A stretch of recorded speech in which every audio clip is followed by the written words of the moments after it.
Hello and welcome students, Gyanjyoti coaching সেন্টারের পক্ষ থেকে তোমাদের সকলকে আরও একবার স্বাগত। আমি ইয়াসমিন, আমি তোমাদের ইউনিভার্সিটির আন্ডারে এডুকেশন সাবজেক্টটি নিয়ে তোমাদেরকে পড়ানোর চেষ্টা করছি। আশা করছি আমার কাছ থেকে অল্প কিছু হলেও তোমরা শিখতে, জানতে, বুঝতে পারছো। তোমাদের যে সমস্ত সিলেবাস সেকেন্ড সেমিস্টারে প্রোভাইড করা হয়েছে তার প্রত্যেকটি টপিক কিন্তু আমি একদম ডিটেইলসে তোমাদের সাথে আলোচনা করিয়ে দিচ্ছি। এছাড়া আমাদের কিন্তু অনলাইন ক্লাসেসগুলো আছে। যারা অলরেডি অনলাইন ক্লাসের মাধ্যমে আমার সাথে জুড়ে আছো তারা জানো যে আমি কতটা সহজভাবে চেষ্টা করি যে তোমাদের কাছে যেন কনসেপ্টগুলো একদম ক্লিয়ার হয়ে যায়। তোমরা যারা ক্যামেরার ওপাশ থেকে দেখছো এবং চাইছো যে আমাদের সাথে যুক্ত হবে, আমাদের জ্ঞানজ্যোতি কোচিং সেন্টারের সাথে যুক্ত হবে, আমাদের কাছে পড়বে, তার জন্য কি করতে হবে ভাবছো? দেখো, খুব ইজি একটা কাজ করতে হবে। কর্নারে দুটো নাম্বার তোমরা দেখতে পাচ্ছ, 6295916282, 7076398606। এই দুটি নাম্বারের মধ্যে যে কোনো একটি নাম্বারে তোমরা কল করবে। এই নাম্বার দুটি আমাদের Gyanjyoti coaching centre helpline number. Call করে তোমরা তোমাদের সাবজেক্টসগুলো নিয়ে আমাদের সাথে যুক্ত হয়ে যেতে পারবে। কোর্স ফি কিন্তু 999 টাকা রয়েছে এবং কোর্স ডিউরেশন রয়েছে কিন্তু 6 মান্থসের। এই 6 মান্থসের মধ্যে তোমাদের যাবতীয় সিলেবাস কমপ্লিট করানোর দায়িত্ব কিন্তু আমাদের।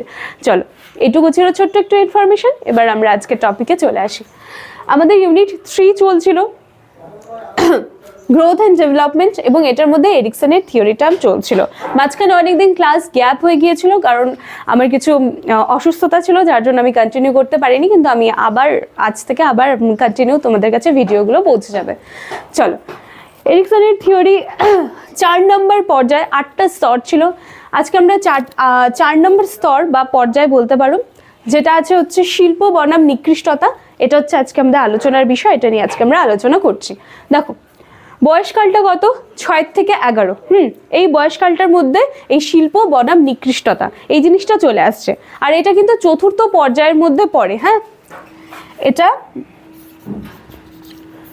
চতুর্থ পর্যায়ের মধ্যে পড়ে শিল্প বনাম নিকৃষ্টতা, এবং সময়কালটা হচ্ছে 6 থেকে 11 বছর বয়স। দেখো, চতুর্থ পর্যায়ে যেটা বললাম 6 থেকে 11 বছর বয়স, এর মধ্যে এই শিল্প বনাম নিকৃষ্টতা এই জিনিসটা সংগঠিত হয়। এটা হচ্ছে যেটা গ্রেড স্কুলে কাঠামোগত শিক্ষার জন্য শিশুকে মানে প্রথম শিশুকে প্রথম যে আক্রমণ দ্বারা চিহ্নিত করা হয় সেটা হচ্ছে এই জিনিসটাই। এই প্রথম তাদের মানে বাচ্চাদের অবশ্যই যে বোঝা, সেই বোঝার চেষ্টা করাতে হয় বা বোঝার চেষ্টা করতে হয়, এবং বিস্তৃত সংস্কৃতির প্রত্যাশার সাথে কিন্তু লড়াই করতে হয়। ঠিক আছে, এই সময়টা এই বয়সে কি হয়, বাচ্চারা হচ্ছে নৈতিকতার দিক থেকে, উৎপাদনশীলতার দিক থেকে কিন্তু সমাজের একজন ভালো সদস্য। হ্যাঁ, সমাজের একজন ভালো সদস্য হওয়ার অর্থ কিন্তু এই সমস্ত জিনিস থেকে শেখে। মানে গ্রেড স্কুলে, হ্যাঁ, গ্রেড স্কুল থেকে বাচ্চারা এই সময় এই সমাজে একজন ভালো সদস্য হবে কিভাবে, নৈতিকতা, এই সমস্ত কিছু, এর সাথে মূল্যবোধ, এই সমস্ত কিছু এই সময় কিন্তু শেখে। ঠিক আছে, এরপরে যে দেখো, এগুলো শেখার সময় যে শিশুরা বিশ্বাস করে যে তারা সমাজে সঠিকভাবে কাজ করতে পারে না, হ্যাঁ, তাদের মধ্যে কিন্তু ওই হীনমন্যতা, যেটা হচ্ছে তোমার কনফিডেন্সটা আস্তে আস্তে লো হয়ে আসছে, এই ব্যাপারটা কিন্তু সেই শিশুদের মধ্যে কাজ করবে। এবং যেই সমস্ত শিশুরা দেখবে যে এই পর্যায়ে তারা যে কাজটা করছিল সেই কাজে তারা যদি খুব সুন্দরভাবে দক্ষতা অর্জন করে, বা তারা যে কাজটা করছে সেই ক্ষেত্রে যদি তাদেরকে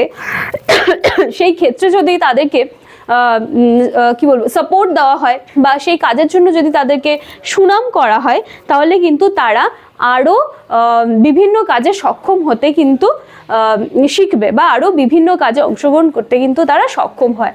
তার মানে কি, দেখো, আমি যতগুলো স্তর এতদিন পর্যন্ত আলোচনা করিয়ে এসেছি, কোথাও না কোথাও একটা জিনিস কিন্তু ভীষণ কমন, যেখানে একপাশে শিশুকে উৎসাহের অভাব দেখতে পাওয়া যায়, এবং আরেক পাশে দেখা যায় যে শিশুকে উৎসাহিত করলে কিন্তু সে একটা স্তর থেকে আরেকটা স্তরে খুব সুন্দরভাবে এগিয়ে যেতে পারে। তো এই স্তরটাও সেরকমই, যেখানে শিল্প বনাম নিকৃষ্টতা এই জিনিসটা আসছে, যেটা বিদ্যালয় থেকে গ্রেড স্কুল যেটা বলে সেখান থেকে শুরু হবে, এবং এর মাধ্যমে শিশু একজন সমাজের ভালো সদস্য হওয়ার চেষ্টা করবে, এবং তার মধ্যে নৈতিকতা, উৎপাদনশীলতা এই সমস্ত কিছু গ্রো করবে। এবং এইগুলো করার সময় একটা শিশু যখন ফেইলিয়ার হবে, বা তার কাজকে যখন আমরা সাপোর্ট করব না, বা তার কাজকে যখন আমরা সমর্থন করব না, সে কিন্তু আস্তে আস্তে হীনমন্যতায় ভুগতে শুরু করবে। এবং অপরপক্ষে যখন দেখবো যে একটি শিশুর কাজকে আমরা অ্যাপ্রিসিয়েট করছি, সে কিন্তু সেখান থেকে কি হয়, পরের স্তরে গ্রো করতে আরও সাহায্য করে। ভীষণ সিম্পল ছিল, ভীষণ ছোট্ট একটা টপিক। তো এটা ছিল আমাদের আজকে চতুর্থ পর্যায়। পরবর্তী দিনে আমি বাকি তোমাদের পর্যায়গুলো শেষ করিয়ে দেবো। তো আজকের ভিডিও এইটুকুই ছিল। আমাদের কিন্তু অনলাইন ক্লাসেস প্রত্যেকজন টিচার, যতজন টিচার আমাদের এখানে তোমাদেরকে পড়ান, আমাদের সবার কিন্তু অনলাইন ক্লাসেস স্টার্ট হয়ে গেছে এবং আস্তে আস্তে কিন্তু তোমরা সবাই এক্সামের দিকে এগোচ্ছ। সেজন্য এখনও যারা ভাবছো যে যুক্ত হব করছো, যেন দেরি না করে কিন্তু যত তাড়াতাড়ি সম্ভব আমাদের সাথে যুক্ত হয়ে যাও। চলো আজকের ভিডিও এইটুকুই থাকছে। যারা আজকের ভিডিও অবধি এখানে এসে পৌঁছেছো এবং এরিকসন থিওরি কি কোনো কনসেপ্টই নেই, তারা কাইন্ডলি আমার আগের ভিডিওগুলো একটু দেখে এসো, সেখানে আমি ডিটেলসে কিন্তু আলোচনা করিয়ে দিয়েছি। চলো আজকের ভিডিও এইটুকুই থাকছে। ভিডিওটি ভালো লাগলে লাইক, কমেন্ট, শেয়ার, সাবস্ক্রাইব করতে ভুলবে না। নিজেরা দেখবে এবং নিজেদের বন্ধু বান্ধবীদের মধ্যে শেয়ার করে দেবে। আজকের ভিডিও এইটুকুই থাকছে। Thank you.